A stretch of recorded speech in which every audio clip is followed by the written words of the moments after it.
소중한 나.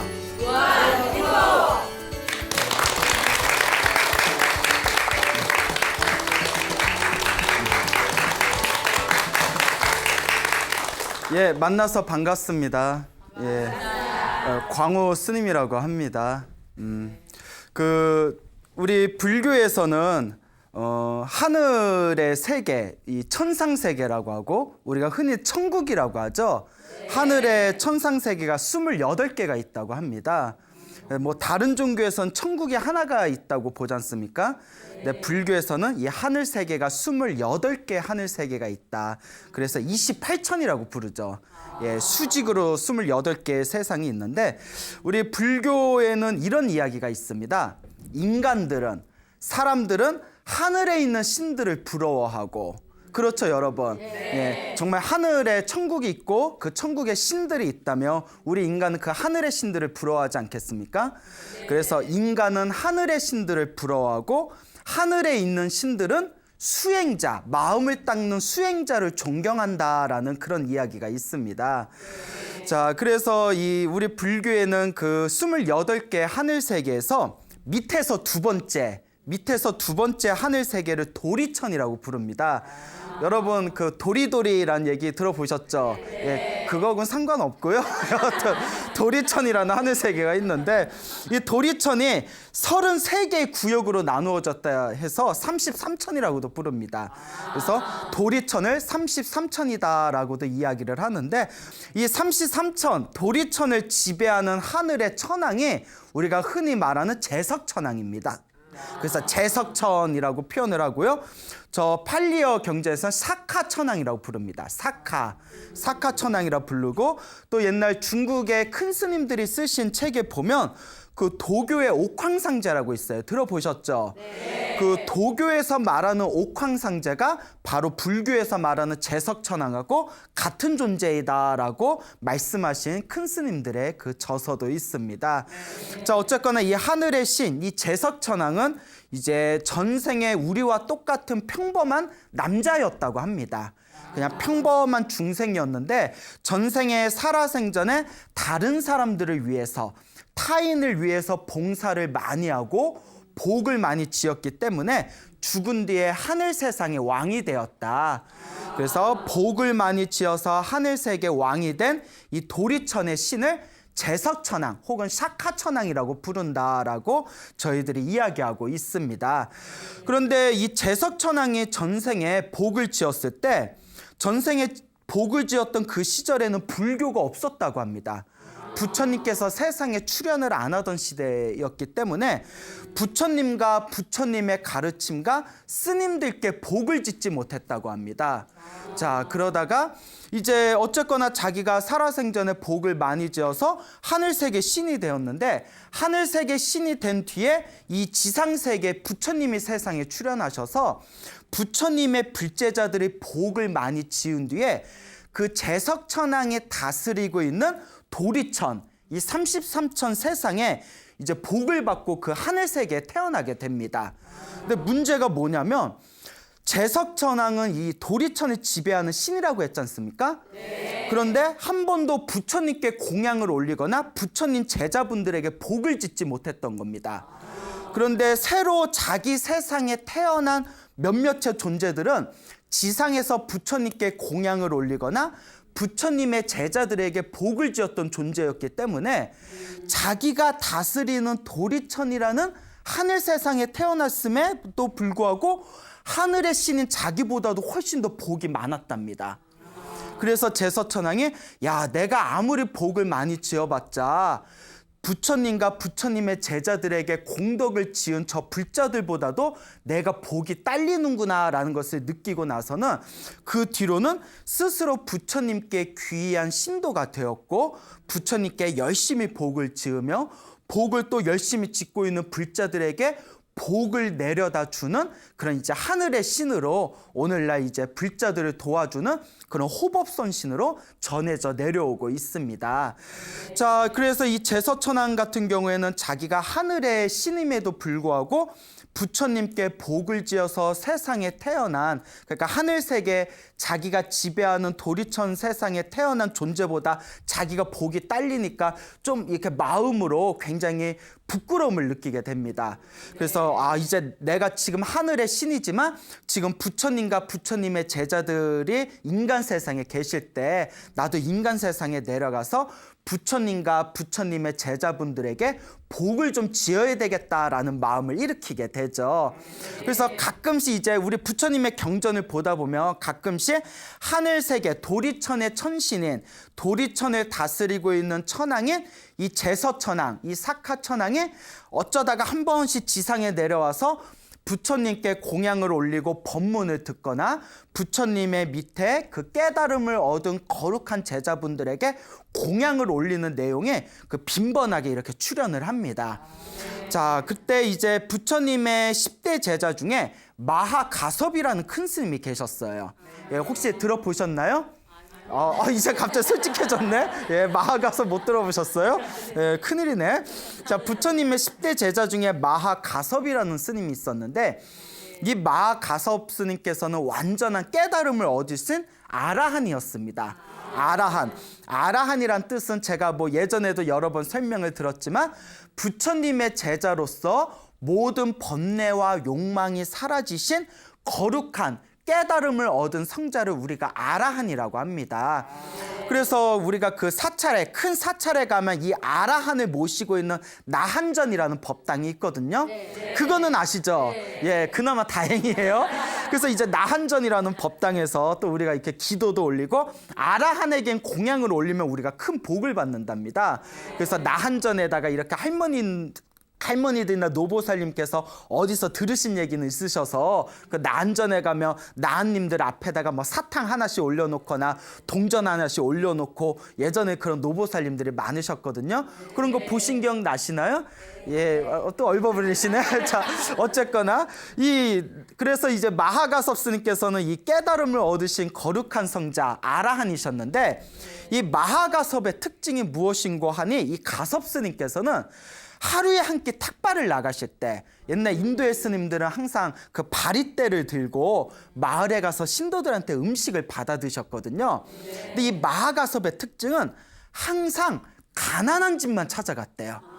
가난한 동네 가난한 집에만 찾아가서 음식을 드셨답니다. 왜 그랬을까요? 그렇죠. 복을 짓게 하기 위해서. 아유, 모범생이세요? 자, 그래서 이제 마하가섭 스님이 항상 생각하는 게 저렇게 가난하고 힘들게 사는 사람들은 전생에 복을 짓지 못했기 때문이다. 그러니까 이번 생에라도 스님들에게 그 정성스러운 마음으로 보잘것없는 음식이라도 그 깨달음을 얻은 아라한에게 공양을 올리면 큰 복을 받기 때문에 저 가난한 사람들을 복을 짓게 하기 위한 마음으로 이제 일부러 그 가난한 집에 찾아가서 탁발을 받아오셨다고 합니다. 그러다 보니까 이 하늘에 있는 신들도 아까도 서두에 말씀드렸지만 사람은 하늘에 있는 신들을 부러워하고 하늘에 있는 신들은 누구를 존경한다? 수행자를 존경한다. 마음을 닦는 수행자를 존경한다. 그래서 하늘에 있는 신들도 자기들이 전생에 복을 많이 지었기 때문에 하늘의 신으로 태어났다는 것을 알고 있거든요. 그래서 우리가 전생에 복을 지어서 하늘의 신으로 태어났으니 하늘의 신으로 태어나서 복만 까먹지 말고 하늘의 신이지만 우리도 복을 지어야 되겠다라는 그런 어떤 좋은 마음을 가진 하늘의 신들이 있었어요. 그 신들이 가끔씩 이제 지상세계에 내려와서 부처님께 공양을 올리거나 또 이제 그 마하가섭처럼 깨달음을 얻으신 거룩한 성자 아라한에게 공양을 올리는 그런 경우가 많았다고 아까 말씀을 드렸죠. 그래서 제서천왕 같은 경우에도 이제 부처님과 부처님의 제자분들에게 공양을 올렸는데 이 하늘의 신들이 마하가섭을 너무나 존경해서 마하가섭 스님에게 아무리 공양을 올리려고 해도 마하가섭 스님이 받는다 안 받는다? 받지를 않는 거예요. 마하가섭 스님은 이미 신통력이 있기 때문에 하늘의 신들이 싹 내려와서 공양을 올리려고 하면 그걸 다 꿰뚫어 보시고는 받지를 않으셨답니다.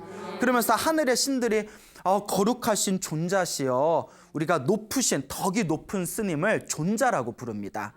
예, 그리고 장로라고도 불러요. 여러분 다른 종교에 보면 뭐 장로회 뭐 이런 거 있지 않습니까? 장로라는 한자 단어가 불교에서 나온 거예요. 그래서 덕이 높고 수행이 높으신 어른 스님을 장로라고 부릅니다. 예, 막 가져다 쓰네요. 예, 자 어쨌거나 그래서 장로시여, 존자시여라는 표현을 쓰는데, 하늘의 신들이 마아가섭에게 존자시여, 저희들도 복을 지으려고 합니다. 저희들이 복을 짓도록 저희들의 공양을 받아주십시오 하면 마아가섭 스님이 아니다. 그대들은 지금 이렇게 훌륭한 복을 가지고 있는데 다른 가난하고 불쌍한 사람들을 위해서 복 짓는 기회를 양보해라. 나는 오늘 하루에 한 번씩 먹는 이 탁발의 음식을 가난한 사람들에게 복을 짓게 하고 싶다. 그런데 너희들은 어서 물러가라. 이런 식으로 이제 마아가섭 스님이 굉장히 이제 고지식한 분이었대요. 그래서 이제 하늘에 있는 제석천왕이 내가 엄청나게 복을 짓고 싶은데 저 마아가섭 스님처럼 훌륭한 스님에게 내가 공양을 올리면 엄청나게 복을 지을 텐데 우리 하늘의 신들은 복이 많다고 우리가 복질 기회를 마아가섭 스님은 안 주시는구나. 그 어떤 좋은 방법이 무엇이 있을까 하고 고민하다가 이제 제석천왕이 하늘의 신이니까 신통력이 있을 거 아니에요. 그래서 변신을 하기로 마음을 먹습니다. 그래서 마아가섭 스님은 가난한 사람에게만 공양을 받으니까 내가 가난한 할머니로 변신을 해서 일부러 복을 짓게 해달라고 부탁을 하면서 내가 공양을 올리면 내가 올린 공양을 받아드시지 않겠느냐, 그럼 내가 복을 지을 수 있지 않겠느냐 하고 이제 가난한 노파로 변신을 하게 됩니다. 그러니까 우리가 흔한 말로 뒤통수 치는 거죠. 예, 그렇죠. 그렇게 사람 속여가지고 공양 올리면 돼요, 안 돼요? 예, 근데 여기선 되나 봐요. 여기선 되나 봐요. 제석천왕이 어쨌거나 이제 가난한 노파로 변신을 하게 됩니다. 지상에 내려와서 가난한 노파로 변신을 한 뒤에 이제 그 초가집, 아주 허름한 초가집에서 가만히 마아가섭 스님이 지나가기를 기다리고 있습니다. 그래서 마아가섭 스님이 그 근처의 동굴에서 이렇게 수행을 하시다가 점심때가 되니까 내가 마을에 가서 탁발을 해야 되겠다고 바리떼를 들고 이제 가난한 쪽 이제 사람들이 살고 있는 마을로 발걸음을 이제 향하게 됩니다. 그래서 마아가섭 스님이 딱 지나가는 그 길목에 제석천왕이 무엇으로 변해서 기다리고 있다고요? 가난한 노파, 가난한 할머니를 딱 기다리고 있다가 마아가섭 스님이 싹 지나가니까 신임, 신임 하고 이제 부르는 거예요. 신임 하고 부르니까 가섭 스님이 딱 보고 이제 가난한 노파니까. 근데 마아가섭 스님이 신통력이 뛰어나셨다고 하는데 그걸 꿰뚫어 봤어요? 못 꿰뚫어 봤어요? 예, 못 꿰뚫어 봤어요. 예, 못 꿰뚫어 봤습니다. 그러니까 제석천왕한테 이제 홀딱 이제 속게 되는 거예요. 자, 그러니까 이제 제석천왕이 신임, 신임 이제 가난한 노파로 변해서 스님 지금 어디에 탁발 가십니까? 하니까 이제 마아가섭 스님이 예, 제가 이제 뭐 탁발을 가서 공양을 얻고자 합니다. 하니까 할머니께서 제가 전생에 지어놓은 복이 없어서 이렇게 이번 생에 가난하게 삽니다. 제가 죽기 전에 복 좀 지을 수 있게 부족하게나마 제 공양을 받아주십시오 이러는 거예요. 그 제석천왕이 딱 보니까 어차피 자기가 탁발을 받는 목적이 가난한 사람들에게 복을 짓게 하기 위함인데 그 때마치 가난한 할머니께서 부탁을 하니까 마아가섭 스님이 그러면 오늘의 공양은 우리 보살님, 노보살님께 받겠습니다. 할머님께 받겠습니다 하고 바리떼, 당신의 바리떼를 이렇게 건네줍니다. 그러니까 이제 가난한 노파로 변한 제석천왕이 그 이제 가섭 존재가 주신 바리떼에다가 자기가 하늘에서 가져온 진수성찬을 이렇게 담아주는데 하늘에서 가져온 그 향기롭고 맛있는 진수성찬을 부어주면 가섭 존재가 딱 눈치채고 안 먹을 수가 있잖아요. 그래서 심통력으로 하늘에서 가져온 그 맛있고 향기로운 진수성찬을 그러니까 찌꺼기 같이 먹다 남은 찌꺼기 누룽지 같이 이렇게 변신을 또 시켜버립니다. 참 공양 한번 올린데 별짓을 다 해요. 저 어쨌거나 이제 바리떼에다가 하늘에서 가져온 진수성찬을 가득 담아서 자기 제석천왕의 신통력으로 이제 찌꺼기 그런 누룽지 같은 그 먹다 남은 음식으로 이렇게 이제 변신을 한 뒤에 가섭 스님한테 다 올리면서 스님 괜찮으시다면 제가 공양을 올린 이 앞에서 공양을 드셔주실 수 있겠습니까? 그러면 제 마음이 더욱 환희와 기쁨이 가득할 것 같습니다. 이러는 거예요. 그러니까 공양 올린 걸 정말 앞에서 먹나 안 먹나, 이걸 전문 용어 4글자로 뭐라고 하죠? 확인사살이라고 하죠. 예, 한번 봐야 되는 거예요. 확인사살을 해야 되는 거예요. 그러니까 가섭스님께서 그게 부탁이라면 내가 얼마든지 할 수 있다고 하면서 가섭스님이 손을 깨끗하게 닦은 뒤에 그 바리대에 있는 음식을 쪼물딱쪼물딱 해서 입에 딱 깨무는 순간 입안에서 세상에서는 맛볼 수 없었던 향긋하고 아름다운 그 맛이 입에 사르르 녹는 거예요. 예. 왜 갑자기 감정이입을 하세요? 예, 배고프세요? 예, 점심 드셨어요? 어쨌거나 입안에서 맛있는 음식이 확 퍼지면서 가소스님의 앞불사, 그리고 당신의 신통력으로 다 이렇게 그때서야 살펴보니까 그 가난한 노파는 누구였고 제서천왕이었고 자기에게 공양 올린 그 누룽지 밥은 무엇이었고 하늘에서 가져온 진수성찬이었던 것을 꿰뚫어 보게 됩니다. 근데 이왕 입에 대서 삼켰으니까 먹긴 먹은 거잖아요. 그러니까 마하가섭스님이 인상을 찌푸리시면서 제석천왕이요, 그대는 이와 같이 훌륭한 복이 있는데 무엇 때문에 만족할 줄을 모르는가?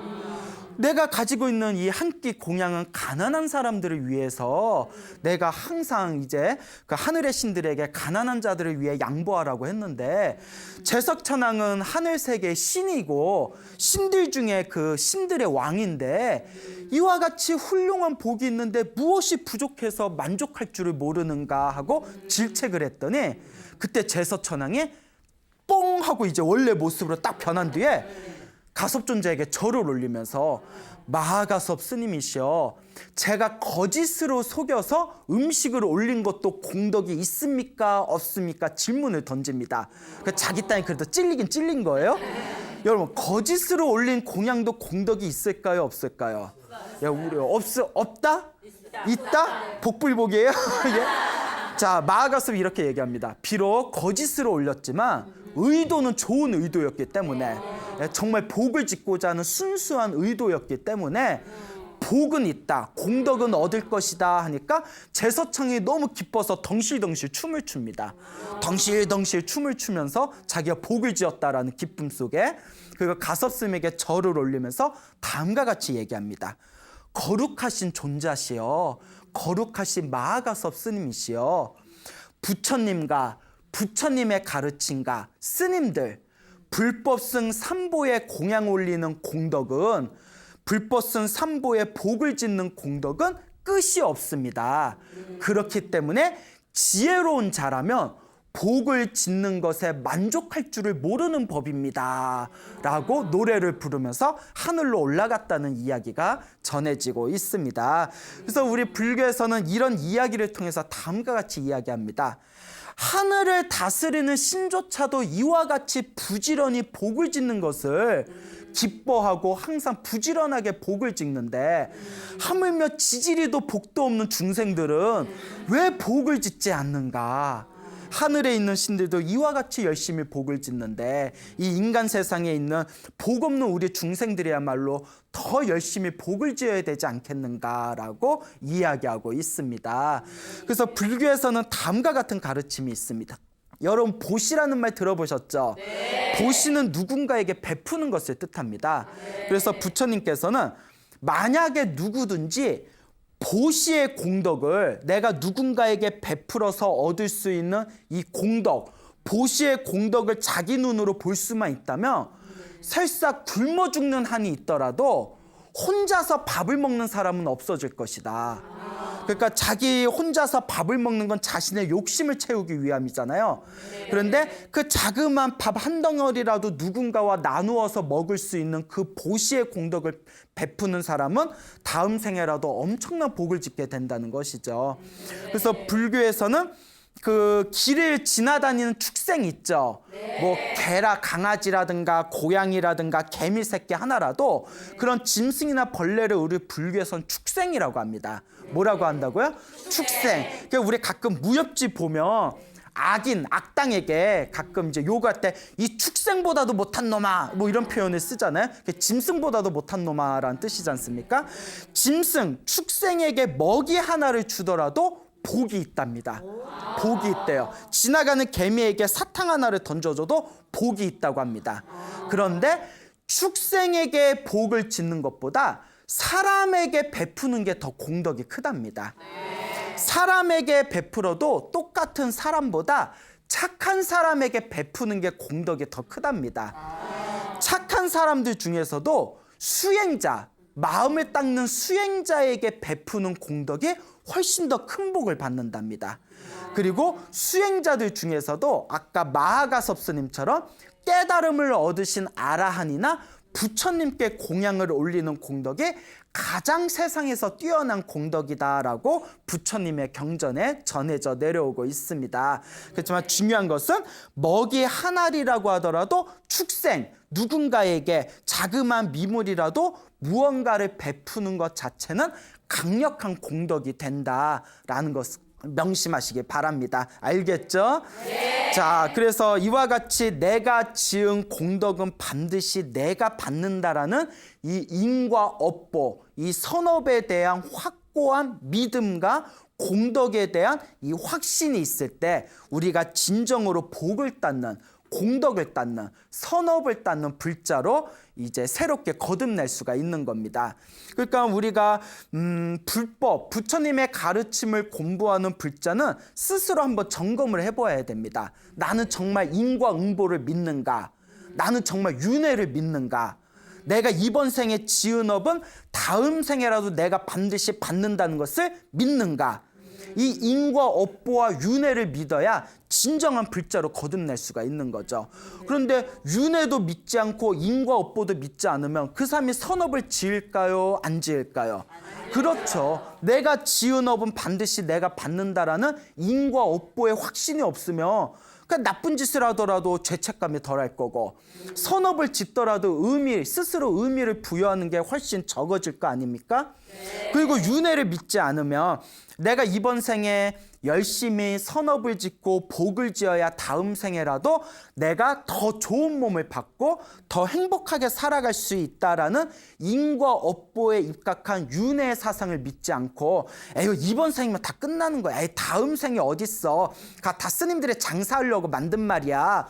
뭐 이런 식으로 인과 업보와 윤회에 대한 믿음이 없는 사람들은 이번 한 생이면 다 끝난다라고 생각하는 사람들은 아무래도 이번 생을 살아가면서 스스로 절제하는 힘이라든가 자제력을 잃고 마음대로 욕망에 휩쓸리면서 살아갈 확률이 더 커지겠죠. 네. 그렇기 때문에 선업의 공덕을 믿고 확고한 믿음을 가지고 인과 업보를 믿으면서 윤회 사상에 대한 그런 어떤 강력한 스스로에 대한 믿음이 그 중심을 잡을 때 진정한 불자의 첫걸음이 될 수 있다는 것을 우리 불자분들께서는 마음에 깊이 새겨두시길 바랍니다. 알겠죠? 네. 그래서 부처님의 이제 불교설화를 보면 이런 인과 업보에 확고한 믿음을 가진 사람들의 이야기가 굉장히 자주 나옵니다. 네. 그중에 또 재미난 이야기가 하나 있는데 옛날 부처님 당시 인도에 어느 그 거사님이 하나 있었다고 합니다. 근데 이 거사님은 목표가 평생 동안 1억 금을 모으는 게 목표였대요. 1억 금. 예, 1억 금의 재산을 모으는 게 목표였는데 이분이 평생을 오로지 일만 하면서 살았답니다. 오로지 1억을 모으기 위해서 1억 금을 모으기 위해서 1억 금을 모으기 위해서 1,000만 금, 1,000만 금, 1,000만 금 모으다가 드디어 9천만 금까지 모았대요. 9천만의 금을 모았는데 이제 얼마만 더 채우면 돼요?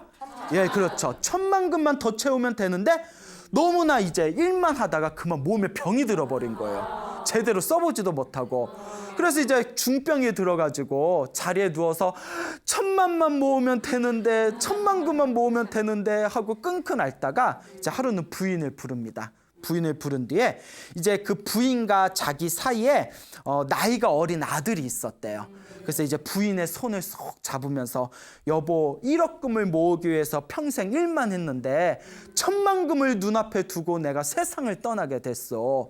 내가 세상을 떠나거든 부디 우리 하나뿐이 없는 아들에게 유언으로 네 아버지 평생의 소원이 1억금을 모으는 거였으니 네가 열심히 일을 해서 마저 1,000,000금을 채워라 라고 유언을 남겨주시오 하면서 세상을 떠나게 됩니다. 그래서 이제 장례식을 다 마친 뒤에 이 엄마가 이제 어린 아들을 부릅니다. 아들아, 네 아버지가 1억금을 모으려다가 1,000,000금 하나를 남겨놓고 9,000,000금만을 모아둔 뒤에 이 세상을 떠나게 되었구나. 이 나머지 1,000,000금은 누가 채워야 된다?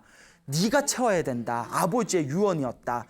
네가 꼭 성공을 해서 1억금을 채워 아버지의 한을 풀어다오. 그러니까 아들이 제가 할 수 있습니다 하더니 어머니 제가 하루라도 빨리 1,000,000금을 채울 수 있도록 9,000,000금의 재산을 다 저한테 주십시오. 제가 그걸 잘 부풀려서 1억금을만 채우겠습니다 하는 거예요. 그러니까 아들이 너무 어린데 엄마도 약간 너무 앞서가는데 약간 불안한데, 근데 이제 어머니가 아들을 믿고 9,000,000금을 다 줬는데 아들이 9,000,000금을 받자마자 흥청망청 쓰는 거예요. 근데 흥청망청 어떻게 쓰냐? 가난한 집에 가서 가난한 사람들한테 나눠주고, 병든 사람들한테 가서 병든 자들에게 약값을 주고, 절에 가서 부처님과 스님들께 공양을 올리고, 이렇게 엄청나게 복을 짓습니다. 그러니까 이 엄마가 불안해서 야, 너 하라는 사업은 안 하고 왜 엄한 데에다가 돈을 다 퍼주냐 했더니 아들이 어머니 제가 다 생각해 놓은 게 있습니다. 일단 기다려 보십시오 하고 그 9,000,000금 아버지가 죽어가면서 모아놓은 걸 째깍 그냥 조금씩 흥청망청 막 써 나가더니 결국 9,000,000금에 다 바닥이 나버린 거예요. 그러니까 엄마도 기가 막히고 하늘도 기가 막히고 땅도 기가 막히고, 그런데 아들이 그렇게 9,000,000금을 다 쓰자마자 얼마 안 돼서 아들이 엄청나게 큰 중병에 걸리게 됩니다. 그리고 아들이 시름시름 앓다가 그 어린 아들이 9,000,000금 다 써놓고 갑자기 세상을 떠나버리게 됩니다. 그 어머니가 얼마나 속이 상해요. 어머니는 아들이 모아둔 재산 다 그 다른 사람들 나눠주는데 다 써버렸지. 그리고 그 아들만 의지하면서 살았는데 이 아들은 또 세상까지 일찍 세상을 이제 떠나버리고 말았지. 그 완전히 이 어머니가 세상에 혼자 남게 된 겁니다. 빈털터리가 돼서. 그러다가 이제 몇 개월이 지났을 때 그 근방에 80억금을 가지고 있는 큰 부자가 있었대요. 80억금. 그러니까 어마어마한 큰 부자가 있었는데 이 80억금을 가지고 있는 이 부자가 항상 마음속에 혼자 고민이 있었는데 그게 재산을 물려줄 아들이 없었던 거예요. 그래서 아들만 있으면 하다가 나이가 80이 됐대요. 그러니까 나이 80에 아들 낳아요, 못 낳아요? 예? 낳아요? 예? 아니 가끔 낳는 경우 있잖아요. 예? 왜 웃어요? 예? 가끔 나 뭐 80에도 가끔 뭐 아들 낳고 뭐 해외 토픽에도 나오고 하더라고요. 예? 그래서 뭐 비결이 뭡니까? 뭐 이렇게. 그러니까 이 80이 된 80억금의 큰 거부가 항상 아들 노래를 부르다가 자기가 데리고 있는 처첩 중에서 드디어 애를 갖게 된 겁니다. 애를 딱 가지게 되니까 너무너무 기뻐가지고 오기야 금이야 자기 이제 아이를 임신한 이제 그 첩을 그냥 애지중지 아끼다가 10개월이 지난 뒤에 드디어 떡두꺼비 같은 아들을 낳은 거예요. 그러니까 나이 80에 아들을 낳았으니, 그토록 고대하던 아들이 낳았으니 비결이 뭘까? 하여튼요. 그 아들을 눈에 넣어도 아파요, 안 아파요? 아예 아프죠. 눈에 넣으면 다 아프죠. 왜 안 아파요? 눈 찢어지죠. 어쨌거나 그 아들을 낳고 나니까 너무나 이제 기뻐가지고, 그런데 큰 문제가 생긴 겁니다. 아들이 젖을 먹지 않는 거예요. 아들이 울기만 하고 젖을 먹지 않으니까 애는 이제 젖을 안 먹으니까 자꾸 말라갈 거 아니에요. 그러니까 얘 이러다가 굶어 죽는 건 아닌가. 그래서 이제 난리가 난 거예요. 그러니까 이 가진 게 이제 돈밖에 없잖아요. 그러니까 널리 이제 선전을 합니다. 내가 늙음하게 아들을 낳았는데 도저히 젖을 먹지 않는다. 누구든지 내 아들이 젖을 먹게 해준다면 내가 후하게 내가 상금을 내리겠다. 그래서 수많은 그 난다 긴다 하는 뭐 베테랑 20-30년의 유모들이 그 집에 몰려가가지고 애 젖을 먹이려고 온갖 방법을 다 썼는데도 애기가 어찌나 고집이 센지 젖을 먹질 않는 거예요. 그렇게 이제 시간은 계속 흘러가고 이 부자 할아버지는 가슴이 바싹바싹 타고, 그러다가 그 9천만 금의 재산을 가지고 있다가 아들이 9천만 금을 사람들한테 다 나눠주고 세상을 떠나버린 그 홀어머니 있잖아요. 그 홀어머니가 우연히 이제 먹고 살 게 없으니까 아이고 이놈의 자식놈이 죽으려면 그냥 죽지 돈까지 다 써버리고 죽나 뭐 속으로 그런 생각이 했겠습니까만은 그 먹고 살 길이 막막할 때 누가 그 저 80억 금을 가진 큰 억만장자가 있는데 아들을 낳았는데 그 아기가 젖을 안 먹는다고 하더라. 누구든지 젖을 먹게 하면 큰 후한 상금을 준다고 한다더라 라는 소문을 듣고 혹시 하는 마음에 가봤대요. 그렇잖아, 뭐 가서 도전해 볼 수는 있잖아요. 그래서 딱 가봤더니 제가 한번 도전해 보겠습니다 하니까 그 할아버지가 아유 지금까지 오만 사람들이 다 왔는데도 성공을 못했는데 자네가 한데 성공을 하겠냐마는 그래도 왔으니까 그래 우리 애기나 한번 보고 가보렴 뭐 가보세 뭐 이러니까 이렇게 가봤더니 애기가 막 울고 있다가 그 홀어머니가 딱 들어오는 순간 방긋 웃는 거예요. 이미 눈치챘잖아요. 눈치챘잖아요. 방긋 웃는 거예요. 뭐 대충 스토리가 흘러가잖아요. 예, 자 이제 다 패턴이 있지 않습니까? 방긋 웃으니까 너무 놀래서 아버지도 놀라고 엄마도 놀라고 옆에 막 시녀들도 놀라고 그렇게 이제 안고 얼르면서 홀어머니가 애기야 왜 젖을 안 먹니 부모님이 걱정하시잖아 하니까 그때서 애기가 막 젖을 빠는 신용을 했대요. 그때 이제 그 엄마가 기다렸다는 듯이 이제 모유를 이제 딱 갖다 대니까 애기가 맛나게 쪽쪽 빨아먹는 거예요. 그러니까 뭐 아버지도 기뻐하고 다들 주변에 있는 사람들이 기뻐하고 근데 신기한 게 그 홀어머니만 또 자리에 없으면 애기가 또 흥얼흥얼 막 울면서 보채고 또 홀어머니가 다시 나타나서 왜 나 기다렸니 하면 그때서야 또 웃으면서 막 이제 젖을 먹고 그때 이제 그 부인이 얘기를 합니다. 그 억만장자 할아버지한테 여보 아무래도 우리 애하고 저 홀어머니가 전생에 무슨 인연이 있나 보. 그러지 말고 우리 애기를 위해서라도 저 홀어머니를 우리 집 옆에 집 하나 지어줘 놓고 이렇게 돈 얼마라도 후하게 상금을 주면서 우리 애기 유모로 좀 둡시다. 그러니까 요 할아버지는 뭐 손해볼 게 없잖아요. 뭐 어차피 유모는 둬야 되는데 우리 애기가 저렇게 과부를 아주 그냥 잘 따르고 있으니 그렇게 말대로 합시다. 그 자기네 집 옆에다가 아주 좋은 집 하나 지어줘 놓고 매달 그냥 뭐 이렇게 캐시를 다 이제 계좌이체 해주고 예? 그리고 이제 또 뭐 이렇게 이제 우리 애 좀 잘 봐주시오 하고 이렇게 유모를 이래 잘하게 되었는데 같이 이제 그 홀어머니 그 과부 이제 그 유모와 이렇게 이제 놀다가 애기가 같이 이렇게 놀다가 갑자기 딱 쳐다보더니 나 몰라보겠어요? 이러는 거예요. 갑자기 호러물이 돼버리네. 갑자기 공포물이 돼버리죠. 애기가 놀다가 생각해보세요. 여러분 어린이집에 갔는데 어린이집에서 애기하고 노는데 애기가 막 놀다가 갑자기 딱 쳐다보대. 나 몰라봐? 막 이래버리면 얼마나 놀라겠어요. 그러니까 유모가 깜짝 놀라서 너 왜 그러니? 이랬더니 애기가 배시시 웃으면서 하는 얘기가 갑자기 좀 무서워지죠. 어머니 전생에 어머니 아들이었던 9천만 금을 다 날리고 세상을 떠났던 그 철없던 어린 아들입니다 이러는 거예요. 깜짝 놀래가지고 네가 귀신이 씌운 거냐 어떻게 된 거냐 무슨 귀신이 씌입니까 하면서 그 엄마와 자기만 알고 있었던 과거 전생 얘기를 싹 썰을 푸는 거예요. 그때서야 엄마가 눈물을 흘리면서 네가 다시 태어나서 환생을 해서 이 집안의 아들로 태어났구나 하니까 그때 그 어린 아들이 이렇게 얘기합니다. 어머니 우리 집 9천만 금을 투자해서 80억 금의 재산의 후계자가 됐으니 이거야말로 남는 장사가 아니겠습니까? 야 나네야. 그러니까 얘가 인과 업보를 믿고 내 9천만 금을 널리 아끼지 않고 널리 사람들한테 베풀며 다음 생에 내가 더 큰 복을 받게 될 것이다 라는 보시의 공덕을 믿었기 때문에 펼쳐진 이 일화가 되겠습니다. 그래서 이 아들은 이제 나중에 크게 건장하게 이제 자라서 이제 본래 총명한 지혜를 바탕으로 자기가 가지고 있는 80억 금의 재산을 이용해서 세상에 널리 불법을 펼치는 뛰어난 수행자가 되었다라는 이야기가 불교설화에 전해지고 있습니다. 여러분 이와 같이 인과 업보를 믿는 것이 바로 우리 불교의 가장 중요한 핵심이 되는 사상입니다.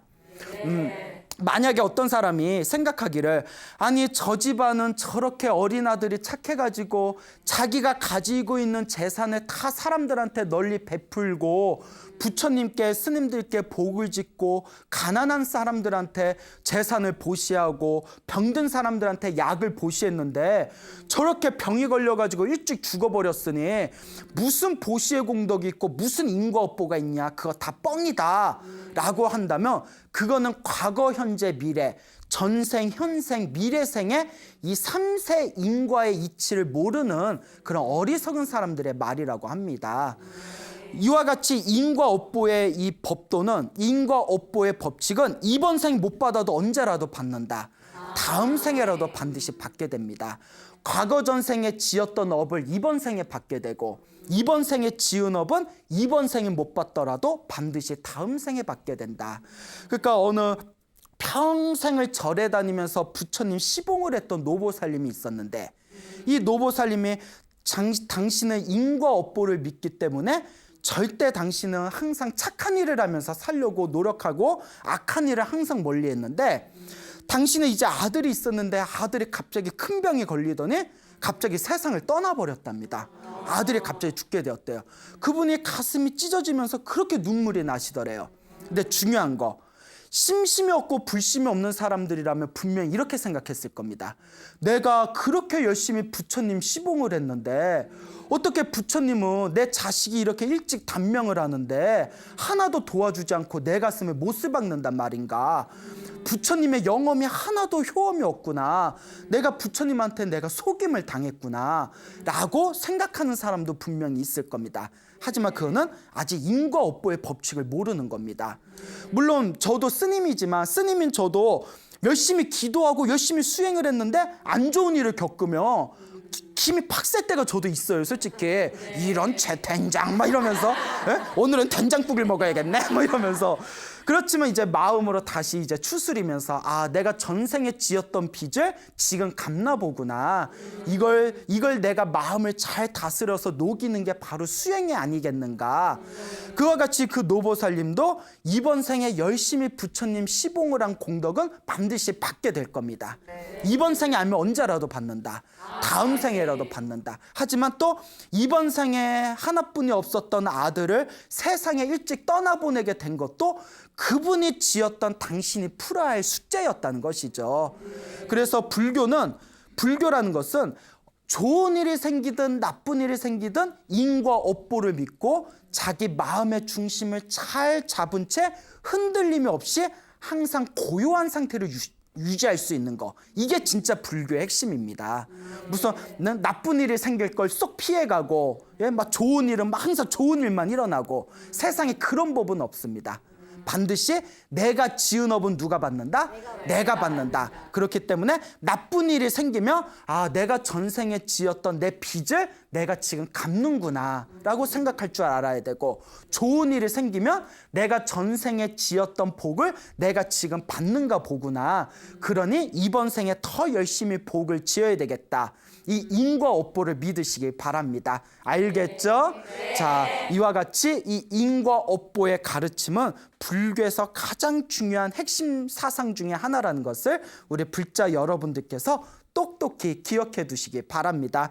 그래서 아까 금방 말씀드린 대로 9천만 금을 투자해서 80억 금의 이제 재산의 후계자가 된 이 불교설을 통해서 여러분들이 지금 지어놓은 선업과 복은 지금 당장 효과를 발휘하지 않는 것 같아도 이번 생이 아니면 언제라도 다음 생에라도 반드시 이제 호박 넝쿨채 여러분들이 얻게 되시리라는 그런 믿음을 가지셨으면 좋겠습니다. 자, 그래서 우리 불자분들이 처음에 이렇게 스님들 강의를 듣고 법문을 듣고 공부를 하다가 아, 인과업보가 분명하구나. 내 업은 내가 받아야 되겠구나. 내가 지은 업보는 반드시 내가 받을 수밖에 없겠구나라는 믿음을 가지고 처음에는 열심히 복을 짓고 열심히 수행을 하다가 중간에 아무런 그런 효과 같은 게 느껴지지 않고 효험이 느껴지지 않으면 중도에 포기하시는 분들이 굉장히 많아요. 그렇죠, 여러분. 그래서 사람들이 좀 우직하게 밀고 가야 되는데, 스님 저 100일 기도도 열심히 했는데 왜 효과가 없어요? 스님 뭐 부처님한테 쌀도 올리고 초도 올리고 뭐 이렇게 힘들고 괴로운 사람들한테 나름대로 많이 베풀었는데 왜 저한테 뭐 이렇게 복이 별로 없는 것 같아요? 원하는 소원 성취가 안 돼요. 이런 어떤 급한 마음 때문에 복 짓는 것을 중간에 그만두시는 분들이 간혹 가다가 이제 있죠. 자, 그때 우리 불교에는 이런 비유가 있습니다. 그 옛날 멀리 인도에서 그 풍악을 울리는 그런 음악을 담당하던 그런 풍각쟁이가 있었다고 합니다. 그래서 이 풍각쟁이가 하루는 어느 부잣집에 찾아가서 부잣집 그 주인에게 제가 소가 급히 필요한데 소 한 마리만 빌려주십시오 부탁을 했답니다. 그 이 부자가 빌려주기가 싫은 거예요. 그래서 자꾸 피했대요. 나중에 빌려줄게. 나중에 줄게. 막 이러다가 근데 이 풍각쟁이가 자꾸 따라다니니까 너무 귀찮아서 무슨 생각을 하냐면 그러면 네가 우리 집에서 매일 아침이나 낮이나 밤이나 항상 풍악을 올려라. 1년 동안 쉬지 않고 풍악을 올리면 내가 소를 그냥 한 마리 주겠다. 그러니까 이 풍각쟁이가 약속을 지키셔야 됩니다. 내 약속 지키지. 그래서 이제 풍각쟁이가 열심히 이제 풍악을 올렸대요. 아침이나 낮이나 밤이나 계속 풍악을 올리니까 몇 년만 울리면 된다? 1년만 울리면 되자고 1년을 막 울리려는 노력으로 막 풍악을 막 때렸는데 누가 먼저 지쳤을까요? 부자가 지쳐버린 겁니다. 아니 사람이 좀 조용하게 쉬어야 되는데 아침이나 낮이나 밤이나 계속 울리니까 며칠이 지난 뒤에 화딱지가 나가지고 야야 됐어 그냥 소 가져가 하면서 소를 그냥 줬답니다. 자, 이것이 무엇에 대한 비유인가 하면 처음에 약속하기를 몇 년을 하라고 했죠?